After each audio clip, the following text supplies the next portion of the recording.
아침 6시 서울중앙시장의 골목에는 이미 김이 모락모락 피어오르고 있었습니다. 춘매옥이라는 낡은 간판 아래서 77세의 박춘매 할머니가 묵묵히 국밥을 끓이고 있었죠. 주름진 손으로 국자를 저으면서도 그 눈빛만은 여전히 날카로웠습니다. 마치 세상 모든 것을 꿰뚫어 보는 듯한 그런 시선이었거든요. 큰 솥에서 끓고 있는 사골 국물은 하얀 김을 내뿜으며 구수한 냄새를 풍겼습니다. 춘매는 국물 맛을 보더니 소금을 조금 더 넣었죠. 그 손놀림이 워낙 자연스러워서 이 일을 수십 년간 해온 것임을 한눈에 알 수 있었습니다. 할매, 국밥 하나요. 새벽 공사장에서 막 나온 듯한 남자가 들어와 앉았습니다. 시멘트 가루가 묻은 작업복, 거친 손, 그리고 지친 얼굴이 새벽부터 고생한 흔적을 말해주고 있었죠. 춘매는 대답 없이 뜨거운 국밥을 앞에 내려놓았습니다. 하지만 그 국밥 그릇 옆에는 김치며 깍두기, 오이지까지 정갈하게 차려진 반찬들이 가득했죠. 다른 집보다 훨씬 많은 양이었습니다. 와, 이 정도면 다른 데보다 훨씬 많이 주시네요. 감사합니다. 남자가 진심으로 감탄하며 말했습니다. 먹기나 해. 보시기 전에 구독과 좋아요는 무료이니 눌러주시면 큰 힘이 됩니다. 춘매의 목소리는 퉁명스러웠지만 남자가 국밥을 후루룩 떠먹는 모습을 지켜보는 눈길에는 묘한 온기가 있었습니다. 마치 자식이 밥 먹는 걸 보는 어머니의 눈빛 같았죠. 남자는 국밥 한 그릇을 깨끗하게 비우고 일어서며 돈을 내려놓았습니다. 잘 먹었습니다, 할매. 내일도 올게요. 춘매는 고개만 끄덕였지만 그의 뒷모습을 오래도록 바라봤습니다.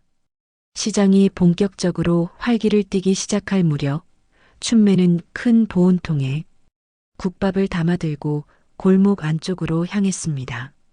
좁은 골목길을 지나 쪽방촌에 도착하자 춘매는 발소리를 죽이며 조심스럽게 걸었죠. 박할아버지네 집 앞에 국밥통을 살짝 놓고는 문을 톡톡 두드린 후 재빨리 몸을 숨겼습니다. 누구야? 박할아버지가 문을 열고 나왔다가 바닥에 놓인 국밥통을 발견했죠. 이것도 누가? 할아버지는 주변을 둘러봤지만 춘매의 모습은 이미 보이지 않았습니다. 이런 일이 벌써 몇 년째였지만 춘매는 누구에게도 이 사실을 알리지 않았습니다. 시장 사람들은 모두 춘매를 무뚝뚝하고 욕쟁이로만 알고 있었거든요. 춘매 언니 또 국밥 갖다 줬어? 옆집 반찬가게 사장이 웃으며 물었습니다. 그는 이미 춘매의 행동을 눈치채고 있었죠. 무슨 소리야? 남은 거 버리기 아까워서 그래. 춘매는 시큰둥하게 답하며 가게로 돌아갔습니다. 하지만 그 표정에는 살짝 당황한 기색이 스쳐 지나갔죠. 오후가 되자 시장에는 평소와 다른 긴장감이 감돌기 시작했습니다. 정장을 입은 남자들 몇 명이 상인들과 무언가 이야기를 나누고 있었는데 그들의 표정이 영 좋지 않았거든요. 재개발 이야기가 본격화되면서 시장 분위기가 흉흉해지고 있었습니다. 할매, 우리도 곧 이사 가야 할 것 같아요. 과일 가게 아주머니가 한숨을 쉬며 말했습니다. 보상금도 얼마 안 준다던데. 춘매는 묵묵히 그릇을 씻으며 답했습니다. 갈 데가 어딨어. 여기가 우리 터전인데. 그 말 속에는 단순한 고집 이상의 무언가가 담겨 있었습니다. 마치 이곳을 떠날 수 없는 절박한 이유가 있는 것처럼 말이죠. 그때였습니다. 검은 정장을 입은 젊은 남자 서너 명이 춘매옥으로 들어왔습니다. 그들의 분위기는 예사롭지 않았죠. 특히 맨 앞에 선 남자는 30살쯤 되어 보였는데 차가운 눈빛이 인상적이었습니다. 정혜수를 닮은 그 얼굴을 춘매는 한눈에 알아볼 수 있었죠. 할머니, 국밥 4그릇이요. 그가 말했을 때 춘매는 잠시 손을 멈추고 그를 바라봤습니다. 무언가 낯익은 듯 하면서도 불길한 예감이 들었거든요. 국밥이 나오자 남자들은 숟가락을 들었지만 곧 인상을 찌푸렸습니다. 반찬을 집어먹더니 입을 삐죽 내밀었죠. 이거 반찬이 너무 짜지 않나요? 부하 중 하나가 투덜거렸습니다. 리더 격인 남자가 불만스럽게 말했습니다. 할머니, 이렇게 장사하시면 안 되죠. 손님한테 이런 걸 줘? 춘매는 천천히 국자를 들고 그들 앞으로 다가갔습니다. 작은 체구였지만 그 순간 그녀에게서 나오는 기운은 예사롭지 않았죠. 마치 맹수가 먹이를 노려보는 듯한 시선이었습니다. 그래야 정신이 들지. 춘매의 목소리는 낮고 차분했지만 그 말 한마디에 가게 안이 순간적으로 조용해졌습니다. 젊은 남자들은 뭔가 당황한 듯 서로를 쳐다봤죠. 그들이 예상했던 것과는 전혀 다른 반응이었거든요. 그때 춘매의 시선이 벽에 걸린 오래된 흑백 사진으로 향했습니다. 젊은 시절의 춘매가 군복을 입고 찍은 사진이었죠. 그 사진 속 여자의 눈빛은 지금의 춘매와 똑같이 날카로우면서도 깊은 무언가를 품고 있었습니다. 마치 과거와 현재가 그 순간 하나로 연결되는 듯했죠. 젊은 남자들이 국밥을 다 먹고 나가자 춘매는 그들이 남긴 돈을 보며 씁쓸하게 웃었습니다. 정확히 국밥값만 놓고 간 것이었죠. 평소 손님들이 팁을 조금씩 더 주곤 했는데 이들은 달랐습니다. 저놈들 뭔가 이상해. 춘매는 혼잣말을 중얼거리며 그릇들을 치웠습니다. 특히 리더 같았던 남자의 얼굴이 자꾸 떠올랐죠. 어디서 본 듯한 그 눈빛, 그 턱선이 계속 마음에 걸렸습니다. 저녁 무렵 시장이 한산해질 때쯤 춘매는 가게 문을 닫고 뒷정리를 시작했습니다. 설거지를 하면서도 계속 그 남자 생각이 났죠. 30년 전 기억이 조각조각 떠오르기 시작했습니다. 그때 가게 앞에서 유리창이 깨지는 소리가 들렸습니다. 춘매가 급히 나가보니 누군가 돌을 던져 유리창에 금이 가 있었죠. 바닥에는 쪽지 하나가 떨어져 있었습니다. 할머니도 이제 나이가 드셨으니 편히 쉬실 때가 되지 않았나요? 좋은 조건으로 가게를 정리하시죠. 마이너스 정승우. 춘매의 손이 미세하게 떨렸습니다. 정승우. 그 이름을 보는 순간 모든 것이 명확해졌죠. 정혜수의 손자였습니다. 그놈의 피가 흐르는 새끼가 자신 앞에 나타난 것이었죠. 춘매는 쪽지를 구겨쥐고는 가게 안으로 들어갔습니다. 벽 뒤편에 숨겨둔 작은 공간을 열었죠. 그곳에는 낡은 금고가 하나 있었습니다. 오래된 다이얼을 돌리자 금고 문이 열렸습니다. 안에는 오래된 권총 하나, 바랜 사진 몇 장, 그리고 붉은 용이 새겨진 도장이 들어 있었습니다. 춘매는 그 물건들을 하나하나 꺼내며 깊은 한숨을 쉬었죠. 사진 중 하나에는 젊은 춘매와 정혜수가 함께 찍힌 모습이 있었습니다.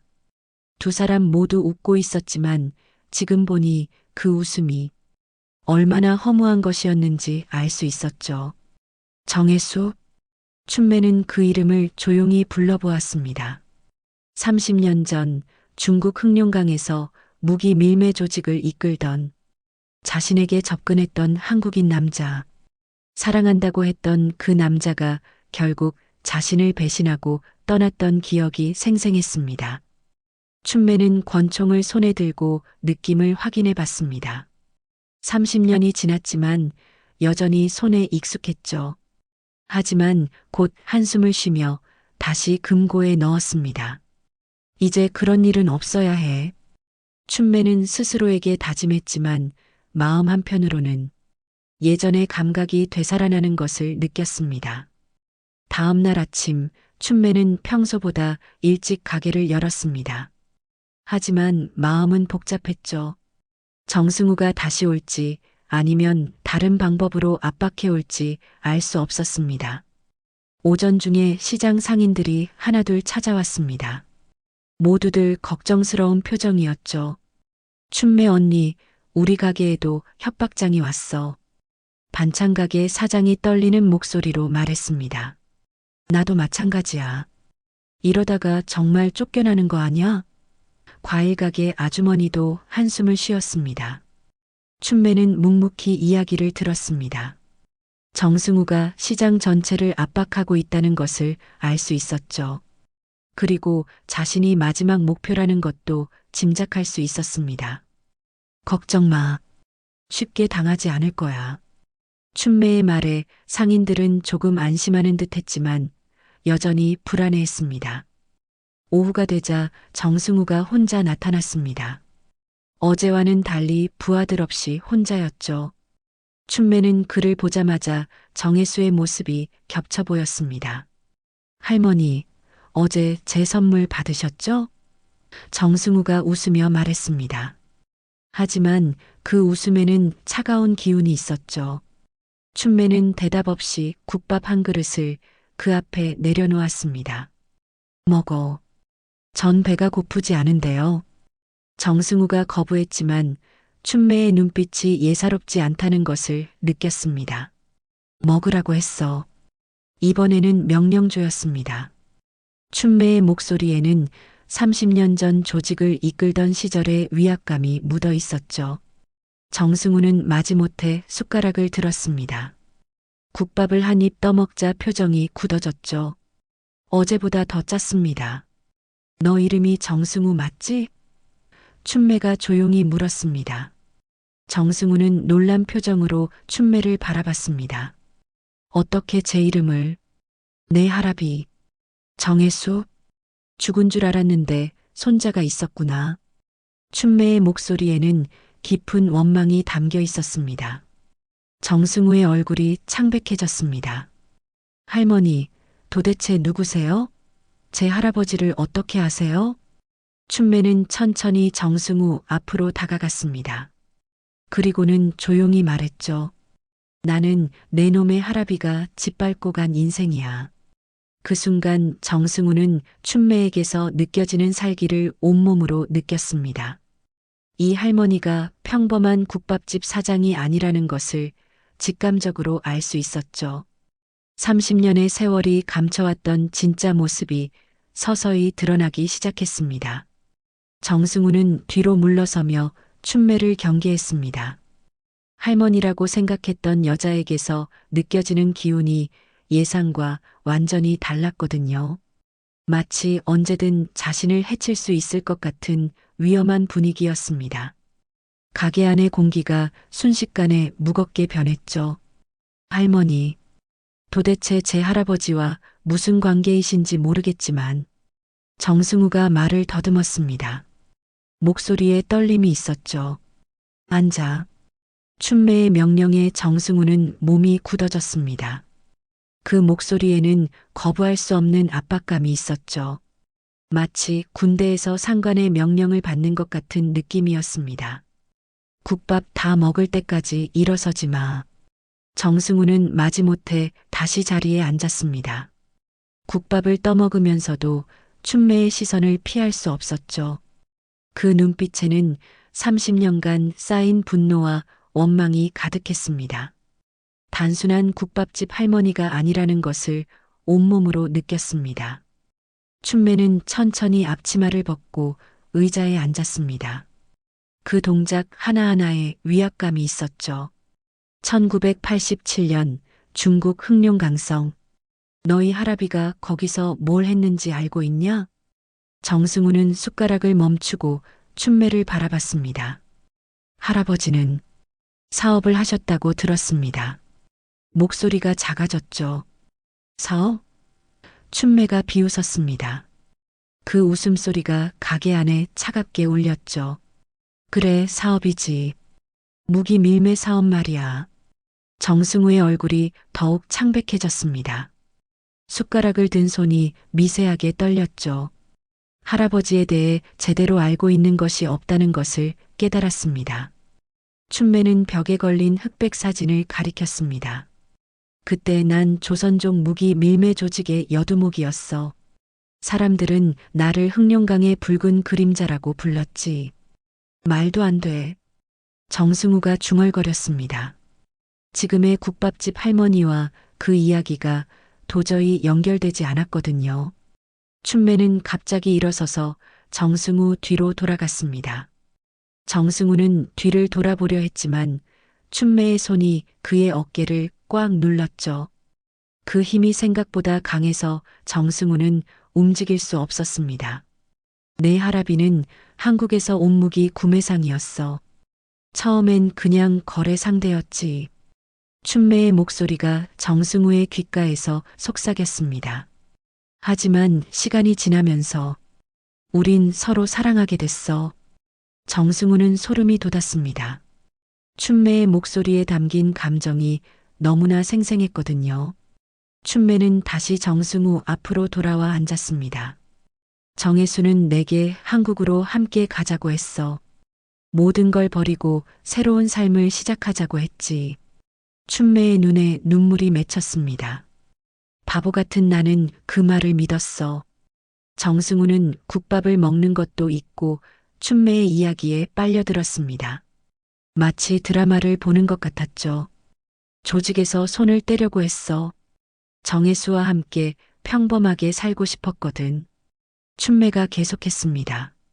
하지만 그놈은 내 마음을 이용했어. 춘매는 잠시 멈췄다가 갑자기 정승우의 손목을 낚아챘습니다. 정승우가 놀라서 몸을 빼려 했지만 춘매의 악력은 쇠고리 같았죠. 하지만 그놈은 내 조직의 무기 창고 위치를 중국 공안에 팔아넘겼어. 돈을 더 많이 준다고 했나 보지. 춘매의 목소리가 차갑게 변했습니다. 그날 밤 급습 작전에서 내 부하들 12명이 죽었어. 정승우는 숨이 막힐 것 같았습니다. 손목에 느껴지는 춘매의 힘이 점점 강해졌죠. 이 손으로 부하들의 시체를 수습했어.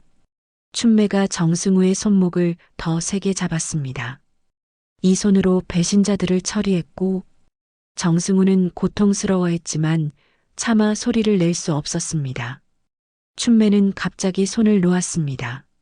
난 겨우 탈출해서 한국으로 왔어. 정혜수를 찾으려고.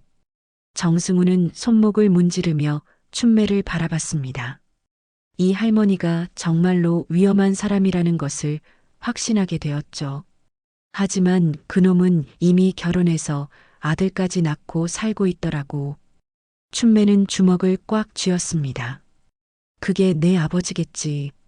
그래서 정승우가 떨리는 목소리로 물었습니다. 복수를 하려고 하시는 건가요? 춘매는 갑자기 웃음을 터뜨렸습니다. 하지만 그 웃음은 슬픔과 분노가 뒤섞인 기괴한 웃음이었죠. 정승우는 등골이 서늘해졌습니다. 복수? 춘매가 일어서서 부엌 쪽으로 갔습니다. 그리고는 큰 칼을 하나 들고 돌아왔죠.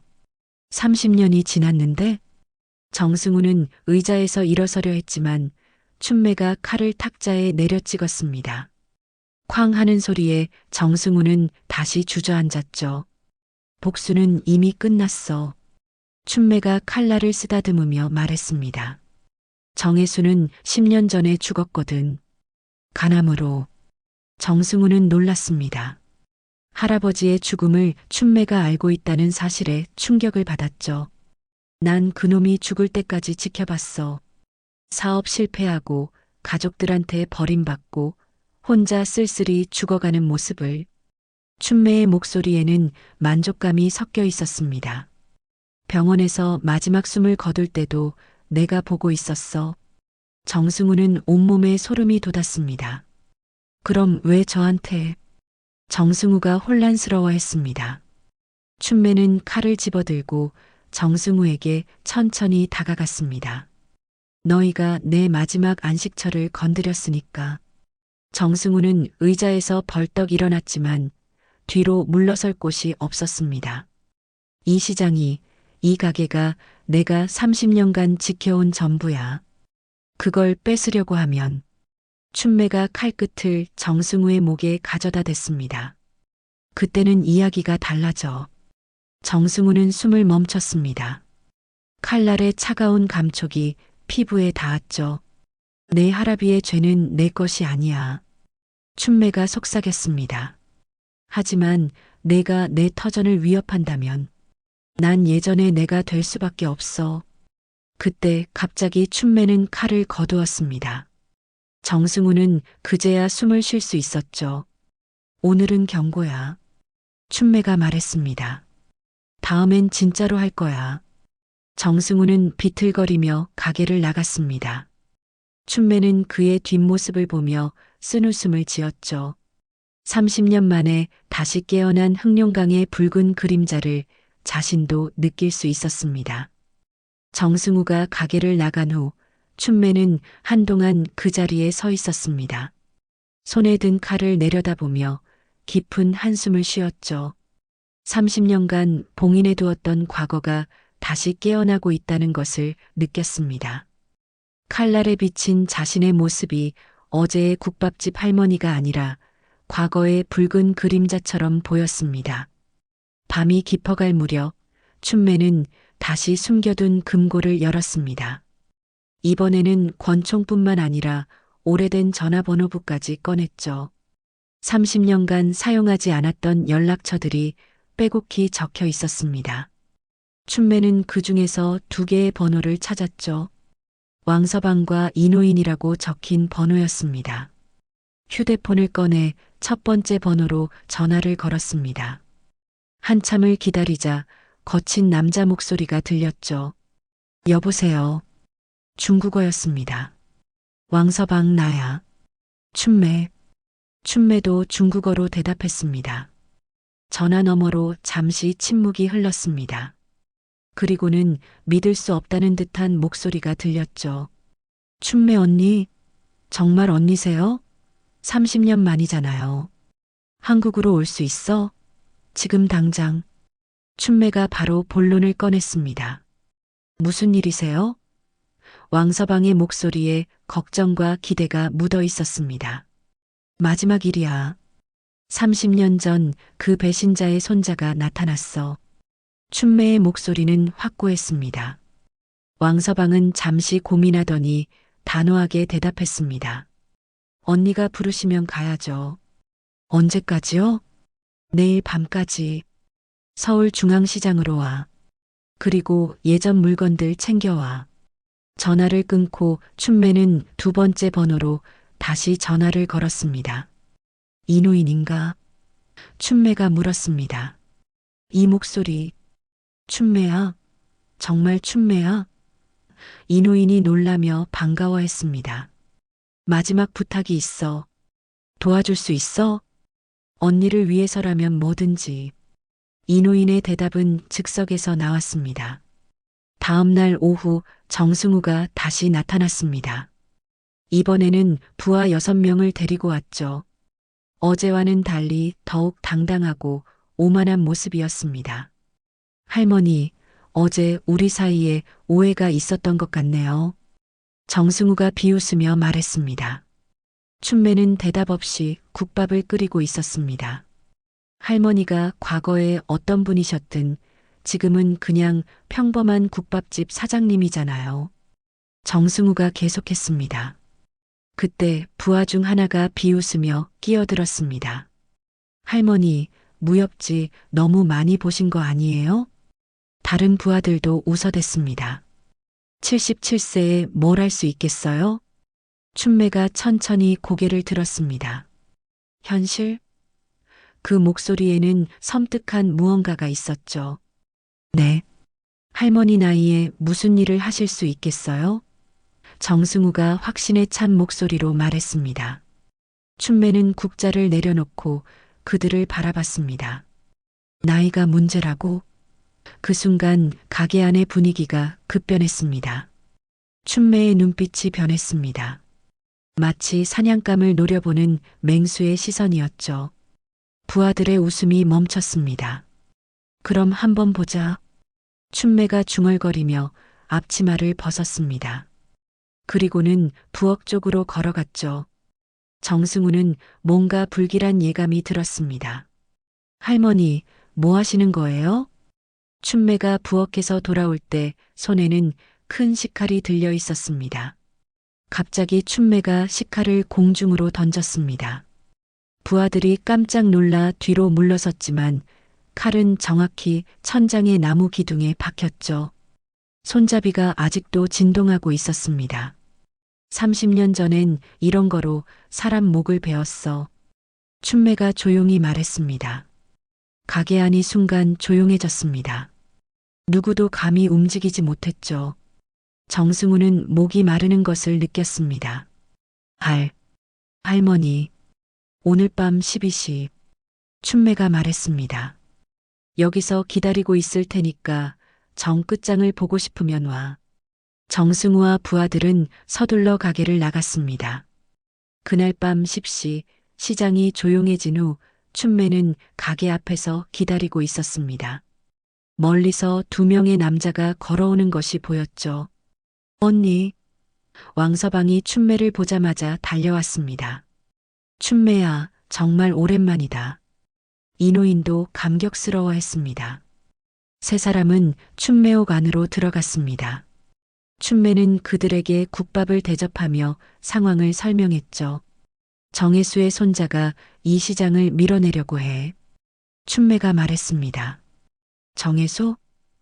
왕서방의 얼굴이 굳어졌습니다. 그 배신자 놈의, 그래.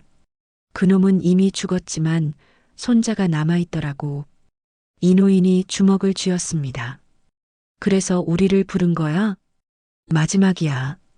이거 끝나면 정말로 손 털 거야.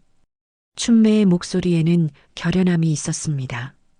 왕서방이 가방에서 뭔가를 꺼냈습니다. 언니, 이거 가져왔어요. 검은 천에 쌓인 물건이었죠. 이노인도 자신의 가방을 열었습니다. 나도 준비해 왔어. 밤 12시가 되자 정말로 정승우가 나타났습니다. 이번에는 부하 10명을 데리고 왔죠. 하지만 춘매는 혼자가 아니었습니다. 밤 12시 정각 정승우가 부하 10명과 함께 춘매옥 앞에 나타났습니다. 그들의 손에는 쇠파이프와 야구 방망이가 들려 있었죠. 정승우는 자신만만한 표정으로 가게 문을 열고 들어섰습니다. 할머니, 약속대로 왔습니다. 정승우가 말했지만 곧 놀란 표정을 지었습니다. 춘매 옆에 두 명의 남자가 앉아 있었거든요. 왕서방과 이노인은 조용히 국밥을 먹고 있었지만 그들에게서 나오는 기운이 예사롭지 않았습니다. 특히 왕서방의 키가 190cm에 육박하는 거구였고 이노인은 작지만 온몸에 상처가 가득한 모습이었죠. 할머니, 이분들은 누구세요? 정승우가 물었지만 목소리에 떨림이 있었습니다. 춘매는 천천히 일어서며 대답했습니다. 내 동료들이야. 30년 전부터. 왕서방이 국밥 그릇을 내려놓고 일어섰습니다. 그의 키가 워낙 커서 가게 천장에 머리가 닿을 뻔했죠. 언니, 이 애들이 문제를 일으킨 거야? 이노인도 자리에서 일어섰습니다. 작은 키에도 불구하고 그에게서 나오는 살기는 대단했죠. 30년 만에 일하게 될 줄 몰랐네. 정승우의 부하들이 불안해하기 시작했습니다. 이 두 노인에게서 느껴지는 기운이 심상치 않았거든요. 할머니, 설마 이 할아버지들이 우리와 싸우겠다는 건 아니죠? 정승우가 비웃으며 말했지만 그 웃음이 어색했습니다. 춘매는 앞치마를 벗으며 말했습니다. 너희가 원했잖아. 끝장을 보자고. 그때 왕서방이 자신의 가방에서 뭔가를 꺼냈습니다. 검은 장갑이었죠. 그것을 끼우자 손가락 부분에 쇠못이 박혀 있는 것이 보였습니다. 30년 만에 다시 끼는구나. 왕서방이 중얼거렸습니다. 이노인도 허리에서 뭔가를 꺼냈습니다. 줄에 달린 작은 쇠구슬이었죠. 그것을 손목에 감으며 말했습니다. 언니, 정말 오랜만이야. 정승우의 부하 중 하나가 겁을 먹고 뒤로 물러섰습니다. 형님, 이상해요. 저 할아버지들. 뭐가 이상해? 나이 든 할아버지들이잖아. 정승우가 소리쳤지만 그의 목소리도 떨리고 있었습니다. 춘매가 천천히 부엌으로 걸어가더니 큰 칼 하나를 가져왔습니다. 어제 천장에 던진 것보다 더 큰 칼이었죠. 자, 시작해볼까? 춘매가 말했습니다. 정승우가 부하들에게 신호를 보냈습니다. 모두 함께 달려. 부하 3명이 동시에 춘매에게 달려들었습니다. 하지만 춘매는 놀라울 정도로 빠르게 움직였죠. 첫 번째 부하의 야구 방망이를 피하며 칼로 그의 손목을 쳤습니다. 뼈가 부러지는 소리와 함께 부하는 비명을 지르며 쓰러졌죠. 동시에 왕서방이 움직였습니다. 그의 거대한 손이 두 번째 부하의 목을 잡았죠. 쇠못이 박힌 장갑이 부하의 목에 박혔고 부하는 숨을 제대로 쉴 수 없었습니다. 30년 전이 그립네. 왕서방이 중얼거리며 부하를 벽에 던져버렸습니다. 이노이는 더욱 신기한 모습을 보여줬습니다. 세 번째 부하가 쇠파이프로 내려치려 할 때 손목의 쇠구슬을 빙빙 돌리며 부하의 다리를 감아버렸죠. 부하는 균형을 잃고 넘어졌고 이노이는 그의 배를 발로 차버렸습니다. 불과 10초 만에 3명의 부하가 모두 쓰러졌습니다. 나머지 부하들은 공포에 질린 표정으로 서 있었죠. 이게 말이 돼? 정승우가 중얼거렸습니다. 춘매가 피 묻은 칼을 들고 정승우에게 다가갔습니다. 이제 믿겠어? 나이는 숫자일 뿐이야. 나머지 부하들이 달려들려 했지만 왕서방과 이노인이 막아섰습니다. 두 노인의 움직임은 나이를 무색하게 할 정도로 빠르고 정확했죠. 왕서방은 한 부하의 쇠파이프를 맨손으로 잡아 비틀어 버렸습니다. 쇠파이프가 구부러지는 소리가 가게 안에 울렸죠. 요즘 애들은 힘이 없어. 이노이는 2명을 상대로도 여유로웠습니다. 쇠구슬을 이용해 한 부하의 발목을 걸어 넘어뜨리고 다른 부하의 손목을 잡아 비틀었죠. 아! 부하들의 비명이 연달아 터져 나왔습니다. 정승우는 이 상황을 믿을 수 없었습니다. 자신의 부하 10명이 3명의 노인에게 일방적으로 당하고 있었거든요. 그만해. 정승우가 소리쳤습니다. 우리가 졌어요. 하지만 춘매는 멈추지 않았습니다. 졌다고? 아직 시작도 안 했는데? 춘매가 정승우의 목에 칼을 대었습니다. 내 할아비가 내 부하들을 죽일 때도 이런 기분이었을까? 정승우는 온몸이 떨렸습니다. 할머니, 제발, 제발. 춘매가 비웃었습니다. 30년 전에 난 누구한테 제발이라고 빌었는지 알아? 그때 왕서방이 말했습니다. 언니 그만해. 이미 충분히 보여줬어. 이노인도 고개를 끄덕였습니다. 그래, 춘매야. 이 정도면 됐어. 춘매는 잠시 고민하더니 칼을 걷었습니다. 이번이 마지막 경고야. 다시는 이 시장에 나타나지 마. 정승우는 고개를 끄덕이며 부하들을 부축해 나갔습니다. 그들의 모습은 비참했죠. 10명 중 제대로 걸을 수 있는 사람이 반도 안 됐습니다. 가게가 조용해지자 3사람은 다시 자리에 앉았습니다. 정말 오랜만에 몸을 풀었네. 왕서방이 장갑을 벗으며 말했습니다. 나도 마찬가지야. 이노인이 웃었습니다. 하지만 예전보다 힘이 많이 빠진 것 같아. 춘매는 칼을 닦으며 말했습니다. 고마워. 너희 덕분에 깔끔하게 끝났어.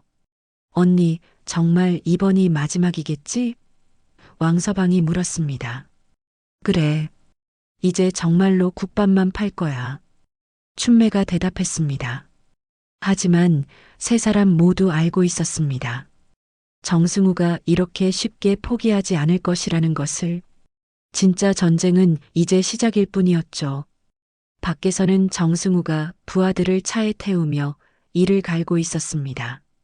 할머니들, 기다려. 이게 끝이 아니야. 다음 날 새벽 정승우는 붕대를 감은 채 사무실에 앉아 있었습니다. 어젯밤의 일이 악몽처럼 느껴졌지만 몸의 아픔이 현실임을 알려주고 있었죠. 부하들은 병원에 입원하거나 집에서 치료받고 있는 상황이었습니다. 도대체 저 할머니가 뭐야? 정승우가 중얼거리며 컴퓨터를 켰습니다. 춘매에 대해 더 자세히 알아봐야겠다고 생각했거든요. 한편 춘매옥에서는 평소와 다름없이 아침이 시작되고 있었습니다. 춘매는 국밥을 끓이고 있었고 왕서방과 이노이는 어젯밤 일을 정리하고 있었죠. 언니, 우리 이제 돌아가야 해. 왕서방이 말했습니다. 중국에 일이 있거든. 알겠어. 정말 고마웠어. 춘매가 고개를 끄덕였습니다. 이노인이 걱정스럽게 말했습니다. 하지만 저놈이 가만히 있을 것 같지 않은데. 괜찮아. 이제 저놈도 정신을 차렸을 거야. 춘매가 대답했지만 마음 한편으로는 불안했습니다. 오후 2시 정승우는 드디어 춘매에 대한 정보를 찾아냈습니다. 30년 전 중국 신문 기사였죠. 흑룡강 무기밀매 조직 소탕작전이라는 제목의 기사에서 박춘매라는 이름을 발견한 것입니다. 이게 정말이라고? 정승우가 기사를 읽으며 놀랐습니다. 춘매가 정말로 조선족 무기밀매 조직의 여두목이었다는 내용이었거든요. 기사에는 더 충격적인 내용이 있었습니다. 춘매의 조직이 한국인 정보원의 제보로 소탕되었다는 것이었죠. 그 정보원의 이름은 나와 있지 않았지만 정승우는 직감적으로 알 수 있었습니다. 할아버지가 정말로. 정승우의 목소리가 떨렸습니다. 그때 사무실 문이 열리며 한 남자가 들어왔습니다. 50대 중반으로 보이는 남자였는데 정승우보다 훨씬 위압적인 분위기를 가지고 있었죠. 정승우, 듣자 하니 할머니 하나한테 털렸다면서? 남자가 비웃으며 말했습니다. 형님. 정승우가 고개를 숙였습니다. 이 남자는 정승우의 상급자인 김두한이었죠. 내 조직원들이 70대 할머니한테 당한다는 게 말이 되나? 김두한이 화를 내며 말했습니다. 정승우가 컴퓨터 화면을 가리켰습니다. 형님, 이거 보세요. 저 할머니가 보통 사람이 아니에요. 김두한이 기사를 읽더니 표정이 굳어졌습니다. 흑룡강의 붉은 그림자라고? 네. 30년 전 중국에서 무기밀매 조직을 이끌었던 여자입니다. 정승우가 설명했습니다. 김두한은 잠시 생각하더니 냉소적으로 웃었습니다. 재미있네. 그럼 제대로 한번 해보자. 형님? 내가 직접 나설 거야. 김두한이 말했습니다. 30년 전 실력이 아직 남아있는지 확인해 보자고. 오후 4시 춘매옥에서는 왕서방과 이노인이 떠날 준비를 하고 있었습니다. 작별 인사를 나누는 분위기가 서글펐죠. 언니 정말 조심해. 왕서방이 말했습니다. 필요하면 언제든 연락해. 춘매는 두 사람을 배웅하며 말했습니다. 걱정 마. 이제 정말 끝났어. 하지만 그때였습니다. 멀리서 검은 차 여러 대가 시장 쪽으로 들어오는 것이 보였죠. 평범한 차들이 아니었습니다. 고급 세단들이었거든요. 저게 뭐야? 이노인이 차들을 바라보며 말했습니다. 차들이 시장 입구에 멈춰서자 정장을 입은 남자들이 우르르 내렸습니다. 어제 정승우가 데려온 부하들과는 격이 다른 사람들이었죠.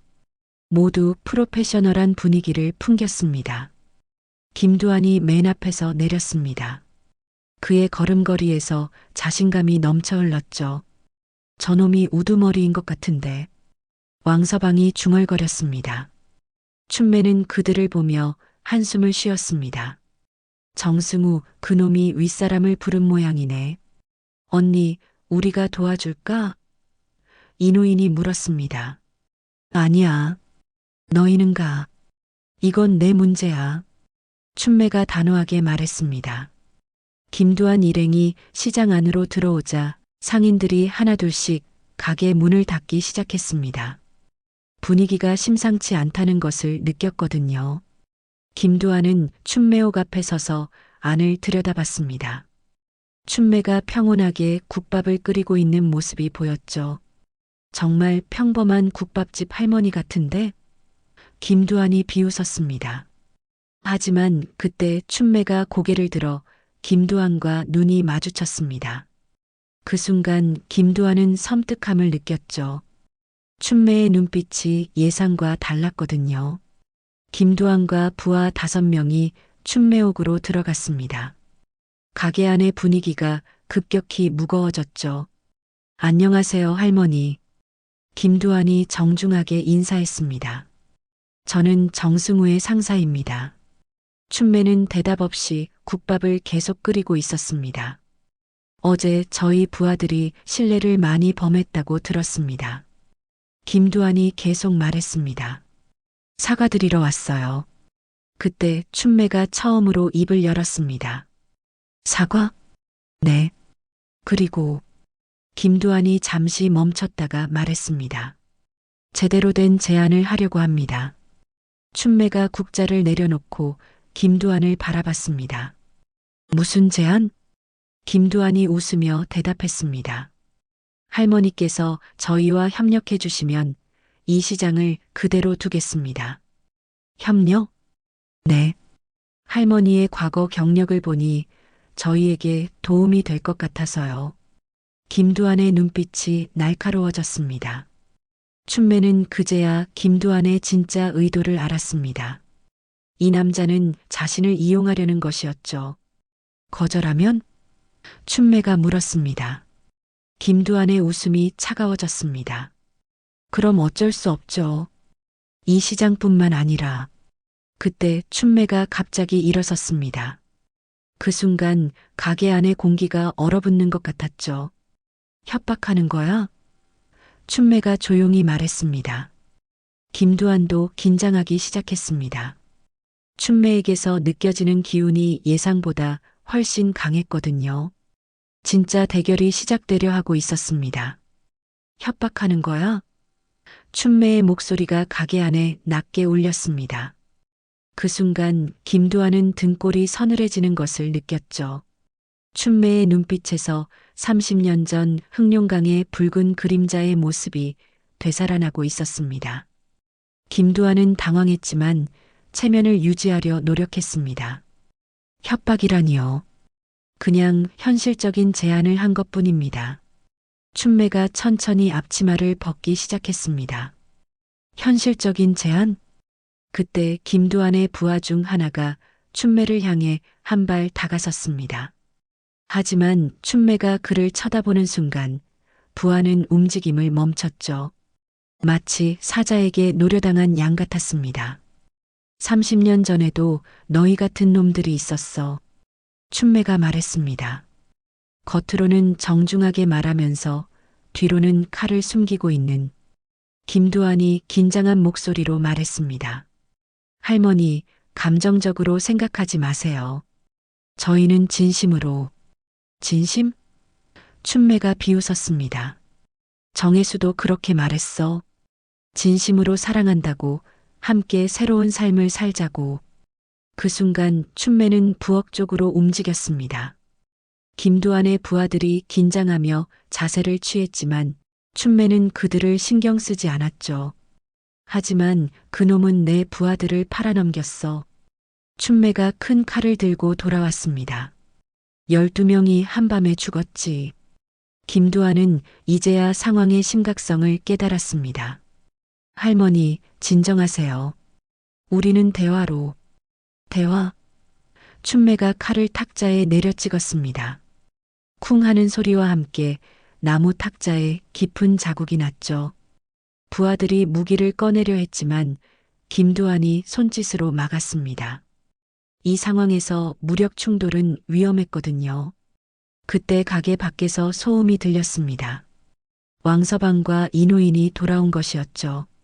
그들은 김두한 일행의 차들을 보고 무언가 잘못됐다는 것을 직감했습니다. 언니, 왕서방이 가게로 뛰어들어왔습니다. 무슨 일이야? 이노인도 뒤따라 들어오며 상황을 파악했습니다. 저놈들이 또 왔구나. 김두한은 새로 나타난 두 노인을 보며 당황했습니다. 어제 정승우의 부하들을 일방적으로 제압한 바로 그 사람들이었거든요. 할머니, 이분들은? 김두한이 떨리는 목소리로 물었습니다. 내 친구들이야. 춘매가 대답했습니다. 30년 전부터 함께 해온. 왕서방이 김두한을 째려보며 말했습니다. 언니, 이놈들이 뭐라고 했어? 협력하자는데. 춘매가 냉소적으로 웃었습니다. 내 과거 경력을 이용하겠다고. 이노인의 얼굴이 굳어졌습니다. 감히 언니를 이용하려고? 김두한은 이제 완전히 궁지에 몰렸습니다. 3명의 노인이지만 그들에게서 느껴지는 기운이 보통이 아니었거든요. 잠깐 오해가 있는 것 같습니다. 김두한이 필사적으로 말했습니다. 저희는 정말로. 그때 춘매가 갑자기 칼을 집어들었습니다. 오해? 30년 전에도 그렇게 말하더라. 춘매가 한 발 다가서자 김두한의 부하들이 뒤로 물러섰습니다. 하지만 가게가 좁아서 갈 곳이 없었죠. 너희 같은 놈들 때문에 내 인생이 망가졌어. 춘매의 목소리에 분노가 섞여 있었습니다. 이제 내 마지막 안식처까지 빼앗으려고 해? 왕서방과 이노인도 각자의 무기를 꺼냈습니다. 30년 만에 다시 한 팀이 된 것이었죠. 김두한은 절망적인 표정을 지었습니다. 할머니, 제발 차분히 생각해 보세요. 우리는 적이 아닙니다. 적이 아니라고? 춘매가 비웃었습니다. 그럼 친구인가? 30년 전에도 그런 친구가 있었지. 그때 춘매는 예상치 못한 행동을 했습니다. 칼을 바닥에 내려놓은 것이었죠. 하지만 난 너희와 같은 놈이 되고 싶지 않아. 춘매가 말했습니다. 폭력으로 모든 걸 해결하는 그런 놈들. 김두한이 안도의 표정을 지었지만 춘매의 다음 말에 다시 긴장하게 되었습니다. 대신 경고해 줄게. 춘매가 차갑게 말했습니다. 24시간 안에 이 시장에서 완전히 손을 떼. 그렇지 않으면. 춘매는 말을 끝내지 않았지만 그 의미는 충분히 전달되었습니다. 김두한이 부하들을 데리고 나가려 할 때 춘매가 마지막으로 말했습니다. 그리고 정승우한테 전해줘. 내 할아비의 죄는 내 것이 아니지만 내가 같은 짓을 한다면 얘기가 달라진다고. 김두한 일행이 나간 후 세 사람은 잠시 침묵을 지켰습니다. 언니, 정말 괜찮아? 왕서방이 걱정스럽게 물었습니다. 모르겠어. 춘매가 솔직하게 대답했습니다. 저들이 이렇게 쉽게 포기할 것 같지 않아. 이노인이 고개를 끄덕였습니다. 그럼 우리가 여기 더 있어야겠네. 아니야. 춘매가 단호하게 말했습니다. 너희는 너희 삶이 있잖아. 이건 내 문제야. 하지만 왕서방과 이노인은 쉽게 떠날 수 없었습니다. 30년 전 함께 고생했던 동료를 혼자 둘 수는 없었거든요. 한편 김두한은 차 안에서 분노에 떨고 있었습니다. 감히 나한테 경고를 해? 정승우가 조심스럽게 물었습니다. 형님, 어떻게 하시겠어요? 김두한의 눈빛이 차가워졌습니다. 24시간이라고 했지? 좋아. 그 시간 안에 제대로 해결해보자. 무슨 뜻이세요? 이제 장난은 끝이야. 김두한이 말했습니다. 진짜 프로들을 부를 때가 됐어. 김두한은 휴대폰을 꺼내 어딘가로 전화를 걸었습니다. 여보세요? 일거리가 하나 생겼습니다. 네, 특별한 경우입니다. 진짜 위험이 다가오고 있었습니다. 춘매와 그녀의 동료들은 아직 모르고 있었지만 이번에는 차원이 다른 적들이 움직이기 시작한 것이었죠. 시장에는 폭풍전의 고요함이 감돌고 있었습니다. 그날 밤 11시 시장은 평소보다 더욱 조용했습니다. 상인들이 모두 일찍 문을 닫고 집으로 돌아간 것이었죠. 무언가 큰 일이 일어날 것 같다는 불안감이 시장 전체를 감싸고 있었습니다. 춘매옥에서는 춘매, 왕서방, 이노인 세 사람이 마지막 준비를 하고 있었습니다. 김두한이 24시간의 시한을 걸어놓은 상황에서 그들은 최악의 경우를 대비하고 있었죠. 언니, 정말 마지막 확인이야. 우리가 여기 남아있는 게 맞아? 왕서방이 물었습니다. 춘매는 벽에 걸린 오래된 사진을 바라보며 답했습니다. 30년 전에 도망쳤어. 이번에는 도망치지 않을 거야. 이노인이 무기를 점검하며 말했습니다. 그럼 끝까지 함께 가자. 어차피 우리도 늙었잖아. 자정이 되자 멀리서 차량 소음이 들려왔습니다. 하지만 이번에는 달랐습니다. 검은 승합차 세대가 조용히 시장으로 들어왔고 그 안에서 내린 사람들은 이전과 완전히 다른 분위기였죠. 모두 검은 옷을 입고 있었고 움직임이 군인처럼 정확했습니다. 김두한이 부른 진짜 프로들이었습니다. 시작되는군. 춘매가 중얼거렸습니다. 프로킬러들이 시장 안으로 조용히 침투하기 시작했습니다. 그들의 목표는 춘매옥이었죠. 하지만 그들은 상대가 누구인지 제대로 알지 못했습니다. 춘매는 가게 불을 끄고 어둠 속에서 기다렸습니다. 왕서방과 이노인도 각자의 위치를 잡았죠. 30년의 세월이 흘렀지만 그들의 전투 본능은 여전했습니다. 첫 번째 킬러가 가게 뒷문으로 침입하려 할 때 이노인이 움직였습니다. 소리 없이 접근해서 킬러의 목을 조르며 제압했죠. 30년 전의 기술이 되살아났습니다. 두 번째, 세 번째 킬러가 정문으로 들어오려 할 때는 왕서방이 기다리고 있었습니다. 거대한 체구로 두 명을 동시에 상대했죠. 아직도 할만하네. 왕서방이 웃으며 말했습니다. 하지만 진짜 위험은 따로 있었습니다. 킬러들의 리더가 지붕을 통해 가게로 침입한 것이었죠. 춘매와 1대1 대결을 벌이려는 계획이었습니다. 박춘매. 리더가 어둠 속에서 춘매를 불렀습니다. 30년 전 흑룡강의 붉은 그림자라던 그 여자 맞나? 춘매가 칼을 들고 일어섰습니다. 그래. 그런데 넌 누구야? 당신을 죽이러 온 사람이요. 리더가 권총을 꺼냈습니다. 그 순간 춘매는 예상치 못한 행동을 했습니다. 칼을 던진 것이 아니라 바닥을 굴러 리더의 다리를 공격한 것이었죠. 리더가 균형을 잃는 사이 춘매는 그의 손목을 잡아 권총을 떨어뜨렸습니다. 30년이 지나도 아직 할만하네. 춘매가 말했습니다. 리더와 춘매의 격투가 시작되었습니다. 둘 다 프로였지만 춘매에게는 리더가 모르는 무언가가 있었죠. 바로 이곳을 지키려는 의지였습니다. 격투 중에 리더가 춘매를 벽으로 밀어붙였습니다. 30년 전 실력 그대로군요. 하지만 이제 끝입니다. 하지만 그때 춘매는 웃었습니다. 끝이라고? 아직 시작도 안 했는데? 춘매가 벽에 숨겨둔 예비칼을 꺼내 리더의 어깨를 찔렀습니다. 리더가 비명을 지르며 뒤로 물러섰죠. 이 시장이, 이 가게가 내 전부야. 춘매가 말했습니다. 그걸 지키기 위해서라면 뭐든 할 거야. 그때 밖에서 김두한의 목소리가 들렸습니다. 박춘매, 나와. 춘매는 리더를 제압하고 밖으로 나갔습니다. 왕서방과 이노인도 각자의 상대를 처리하고 함께했죠. 김두한이 정승우와 함께 서 있었습니다.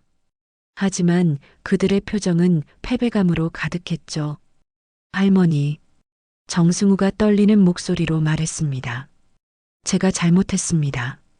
춘매는 정승우를 바라보며 말했습니다. 내 잘못이 아니야. 내 할아비의 피가 문제였지. 김두한이 분노하며 소리쳤습니다. 이게 끝이 아니야. 하지만 춘매는 차분하게 대답했습니다. 끝이야. 정말로. 그때 놀라운 일이 일어났습니다. 정승우가 김두한에게 등을 돌린 것이었죠. 형님, 그만하세요. 정승우가 말했습니다. 할머니 말이 맞아요. 이제 끝내야 해요. 김두한이 믿을 수 없다는 표정을 지었습니다. 정승우, 내가 지금 뭐라는 거야? 제가 할아버지의 죄를 반복하고 있었어요. 정승우가 춘매에게 고개를 숙였습니다. 정말 죄송합니다. 춘매는 정승우를 바라보며 오랫동안 생각했습니다. 그리고는 놀라운 말을 했죠. 너 배고프지? 국밥 한 그릇 먹고 가. 모든 사람이 놀랐습니다. 이런 상황에서 국밥을 권하다니. 정승우는 눈물을 흘리며 고개를 끄덕였습니다. 네, 정말 감사합니다. 춘매호관에서 춘매는 정승우에게 국밥을 끓여주었습니다. 김두한은 혼자 떠났고 킬러들도 모두 물러갔죠. 할머니, 이 국밥 짜지 않아요. 정승우가 말했습니다. 춘매가 웃었습니다. 그래야 마음이 풀어지지. 왕서방과 이노이는 이제 정말로 떠날 준비를 했습니다. 언니, 이제 정말 끝난 거지? 왕서방이 물었습니다. 그래. 이제 정말로 국밥만 팔 거야. 춘매가 답했습니다. 며칠 후 시장은 다시 평온을 되찾았습니다. 춘매옥에는 예전처럼 손님들이 찾아왔고 춘매는 묵묵히 국밥을 끓였죠. 그리고 매일 아침 정승우가 찾아와 설거지를 도왔습니다. 그는 사회봉사 명령을 받았지만 그보다는 진심으로 춘매에게 사죄하고 싶었거든요. 할머니, 국밥 정말 맛있어요. 어느 날 정승우가 말했습니다. 춘매는 벽에 새로 걸린 사진을 보며 웃었습니다. 춘매, 정승우, 그리고 시장 상인들이 함께 찍은 사진이었죠. 인생은 말이야, 국밥 같아. 춘매가 중얼거렸습니다. 맵지도 달지도 않아. 근데 따뜻하지. 가게 밖으로는 따뜻한 김이 모락모락 피어오르고 있었습니다. 30년 만에 춘매는 진정한 평화를 찾은 것이었죠.